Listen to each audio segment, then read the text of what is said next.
hari ini. Kami sampaikan terima kasih banyak Pak Ari atas kehadiran panjenengan.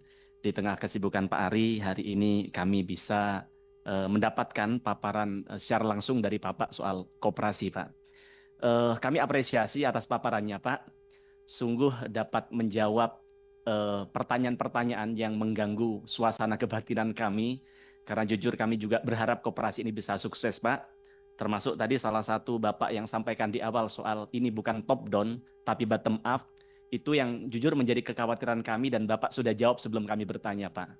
Karena sebagaimana kita tahu bahwa kalau top down, kita tidak mau seperti di zaman Orde Baru yang kemudian jadi gagal dan sebagainya. Termasuk juga tadi Bapak sampaikan soal pemilihan jenis usaha. Kemarin kami berpikir bahwa kalau koperasi ini usahanya ditentukan oleh pusat, maka tidak relevan dengan tantangan dan kebutuhan lokal. Tapi Pak Menteri sebelum kami tanya juga sudah menjawab atas pertanyaan itu. Artinya sebenarnya kita punya kesamaan, Pak. Cuman saya tidak tahu kenapa tapi Pak ya, saya tidak perlu sampaikan ini lebih detail lagi soal itu. Tapi kesimpulannya adalah kami tujuannya untuk bagaimana ingin segera ketemu Pak Menteri. Ini adalah bagaimana kami bisa mendapatkan paparan seperti yang kami dengar hari ini.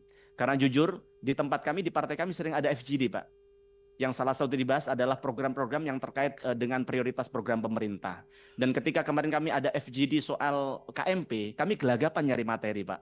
Sampai kemudian kami nyari di berbagai tempat, dan kami sampai ditanya, ini gimana?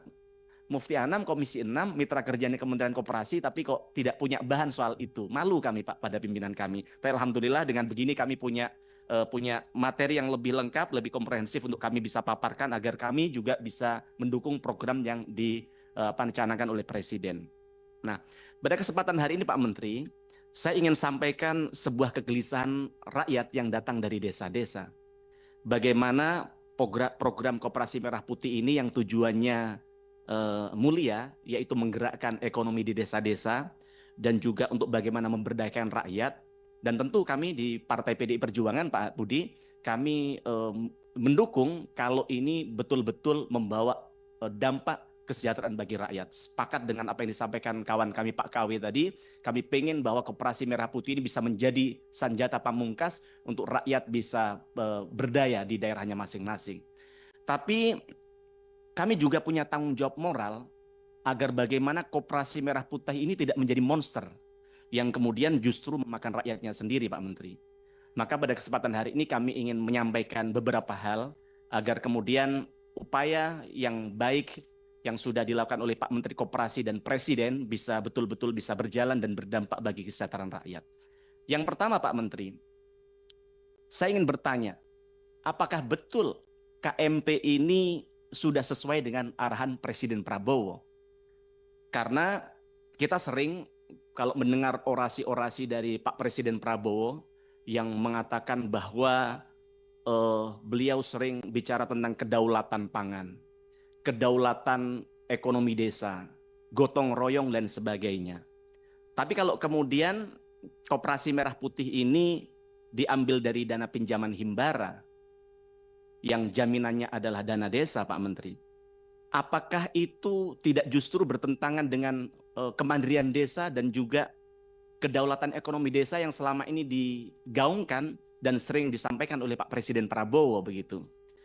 Nah, maka dalam persoalan ini saya sering bertanya-tanya dalam diri saya, Pak Menteri. Apakah benar rakyat diberdayakan dengan adanya KMP ini? Atau jangan-jangan masa depan mereka digadaikan begitu? Maka kami ingin dapat jawaban soal itu. Kemudian yang kedua, Pak Menteri, resiko menjadi monster baru. Pak Menteri, kita belajar dari bagaimana dulu di zaman Orde Lama ada namanya KUD, betul ya Pak Menteri ya? Kemudian setelah itu ada namanya BUMDes. KUD dan BUMDes banyak yang kolaps dan bahkan bangkrut. Bahkan sengaja oleh para pengurusnya dibikin bangkrut agar duitnya bisa jadi bancakan Pak Menteri di masa itu. Nah, kami ingin mendapatkan jaminan yang konkret dari Pak Menteri agar KMP ini tidak bernasib sama seperti KUD dan BUMDes, Pak Menteri. Nah, bagaimana Pak Menteri bisa memastikan bahwa KMP ini bukan monster baru yang jadi alat bancakan dari oknum-oknum di desa? Kemudian yang ketiga, Pak Menteri, beban untuk Himbara dan dana desa. Kita tahu, kami mendengar, tapi tadi belum, kami nanti minta disampaikan, belum, atau saya keskip soal paparan Pak Menteri soal itu. Permodalan ini yang kami dengar adalah 3 miliar per desa dari Himbara. Yang kami total ketika 80 ribu koperasi desa, maka ada 240 triliun Pak Menteri. Tentu ini bukan uang yang kecil. Kalau gagal, tentu NPL perbankan akan bisa terancam, yang tentu dapat mengganggu stabilitas keuangan nasional begitu. Nah, kemudian kalau dananya macet, kemudian dana desa dijadikan jaminan Pak Menteri. Nah, kalau dana desa disita bank, lalu siapa yang ke depan nanti akan bangun jalan desa? Siapa yang kemudian akan bangun jembatan desa? Siapa yang kemudian akan bangun sekolah-sekolah di desa-desa itu Pak Menteri? Nah, jangan sampai yang jadi korban adalah rakyat, adalah desa, adalah menteri perbankan BUMN begitu. Kadang saya sedikit bertanya-tanya atas pernyataan dari Menteri Desa yang menyampaikan bahwa kalau koperasi merah putih tidak terbentuk maka dana desa tahap kedua tidak bisa dicairkan. Kan menurut saya konyol Pak Menteri ini. Pemerintah desa ini harusnya tidak perlulah ngancam-ngancam mereka. Digugah mereka dari hati. Karena menggerakkan koperasi ini kan tidak mudah. Maka kami apresiasi tadi Pak Menteri dengan tangan dinginnya 47% koperasi sudah terbentuk. Tentu ini tidak mudah, tantangannya pasti banyak. Tapi banyak sekali desa yang tidak siap secara administratif, secara sumber daya. Maka kalau kementerian menteri desa mengancam kepala desa, kemudian dananya tidak cair, dana desanya tidak cair. Nah, bagaimana dengan desa-desa memang tidak punya kesiapan itu? Kalau desa membangun koperasi merah putih karena ancaman, karena ketakutan, maka hanya sekedar jadi kemudian setelah itu dibiarkan. Atau jadi dikerjakan secara asal-asalan. Karena mohon maaf, beban kepala desa ini tidak mudah. Saya kebetulan punya relawan yang jadi kepala desa Pak Menteri. Setiap saya telepon pulang ke dapil, katanya lagi nganter warganya ke rumah sakit.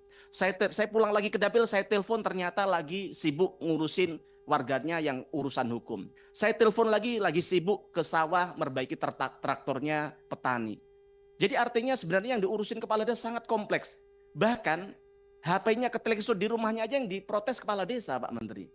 Maka harapan kami jangan kemudian kepala desa diancam-ancam begitu. Agar mereka kemudian bisa menggerakkan koperasi merah putih ini dari hatinya, yang kemudian mereka bisa optimal dalam manajemennya nanti begitu.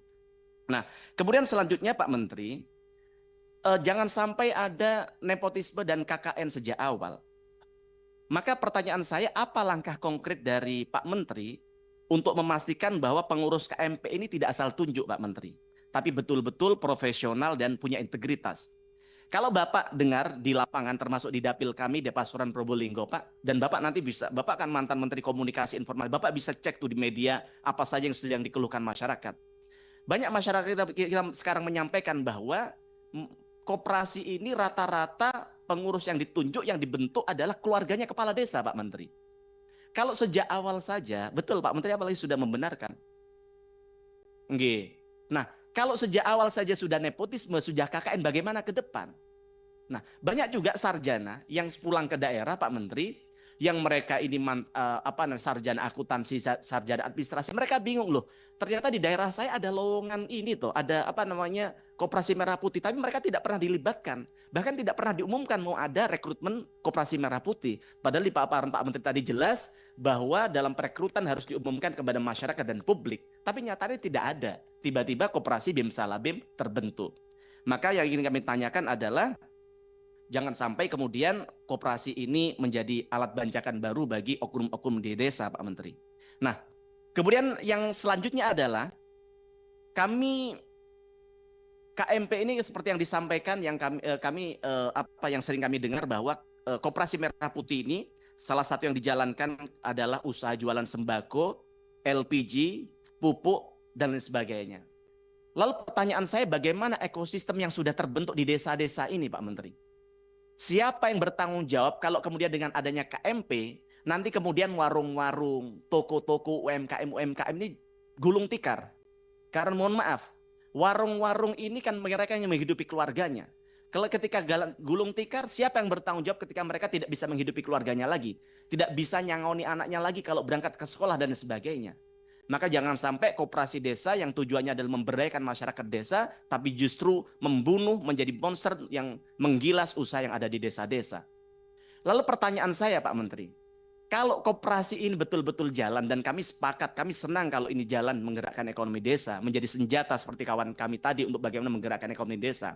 Tapi pertanyaannya, ketika nanti koperasi ini berjalan, bahkan membunuh UMKM warung-warung yang ada di daerah-daerah itu gitu. Apakah koperasi ini keuntungannya bisa dibagikan kepada masyarakat desa tadi, Pak Menteri? Kemudian sebenarnya anggota dari koperasi ini siapa? Sampai hari ini kami juga belum jelas tuh. Anggota koperasi siapa? Seluruh masyarakat desa atau siapa dan sebagainya, kami perlu penjelasan di tempat ini. Dan kami sarankan sebagai bentuk kontrol, kalau misalnya masyarakat desa menjadi anggota koperasi, kalau perlu bahkan mereka dimintai iuran agar pemerintah desa ini juga tidak semena-mena dalam mengelola keuangan koperasi merah putih ini, Pak Menteri. Karena semua masyarakat merasa memiliki terhadap koperasi ini. Nah, kemudian kami juga suka atas pernyataan Pak Menteri tadi agar bagaimana koperasi ini juga melakukan pinjam meminjam. Karena mohon maaf ternyata judol berkaitan, tapi tidak terkait yang urusan yang judol berkaitan dengan pinjol. Kenapa orang sampai melakukan pinjol, Pak Menteri? Karena ternyata Pak Menteri, orang ini selama ini mau melakukan pinjaman ke bank, walaupun bunganya 6%, ribetnya luar biasa. Aksesibilitasnya susah. Maka kami harap dengan adanya koperasi merah putih memudahkan mereka melakukan pinjaman yang agar mereka juga tidak terjerat namanya pinjol, kemudian terjerat namanya judol begitu. Nah, tapi dalam persoalan ini juga harus hati-hati, jangan sampai regulasinya harus diperjelas. Kami ingin tanya kepada Pak Menteri, kira-kira regulasi yang akan disiapkan oleh Pak Menteri apa untuk bagaimana memitigasi agar selama ini ada koperasi simpan pinjam di desa-desa. Tapi kan rakyat ini kadang yang nakal tidak mau bayar. Yang kedua, rakyat yang mau bayar, oknum desanya yang nakal, seolah-olah rakyatnya tidak mau bayar tapi duitnya ditilep oleh mereka. Nah, bagaimana regulasi yang akan mengatur soal itu? Termasuk soal yang disampaikan kawan kami tadi, kami tidak sebut apa itu apa. Tapi kalau ternyata yang disampaikan yang sedang viral selama itu tidak benar Pak Menteri, kami minta Pak Menteri untuk klarifikasi. Mohon maaf Pak Menteri, kami ini partai kami bisa jadi partai bersahabat untuk Bapak. Tapi kemudian jangan kemudian bangunkan banteng yang sedang tidur begitu aja Pak Menteri ya. Nah, kemudian selanjutnya Pak Menteri, kami yang terakhir adalah soal mau menanggapi halaman 23. Nah, kami lihat antara tantangan dengan kunci sukses ini masih tidak sinkron begitu. Maka harapan kami perlu ada solusi konkret atas tantangan yang ada. Misalnya Pak Menteri, di poin nomor 5. Kapasitas dan kompetensi SDM di setiap desa berbeda-beda. Tapi kemudian jawaban di kunci sukses pengelolaan hanya people. Tidak menjelaskan solusinya seperti apa. Maka Pak Menteri, dalam setiap persoalan ini harapan kami perlu ada solusi dan jalan keluarnya seperti apa. Dan sekarang yang sudah berjalan seperti itu, agar kemudian ini bisa menjadi kontrol bagi kami, bagi Kementerian Koperasi, bahwa benar-benar koperasi di desa ini bisa berjalan sesuai dengan arahan dan kebijakan yang dicita-citakan oleh Pak Presiden dan Menteri Koperasi. Mungkin sedikit dari kami, kurang lebihnya mohon maaf Pak Menteri. Matur nuwun, assalamualaikum warahmatullahi wabarakatuh.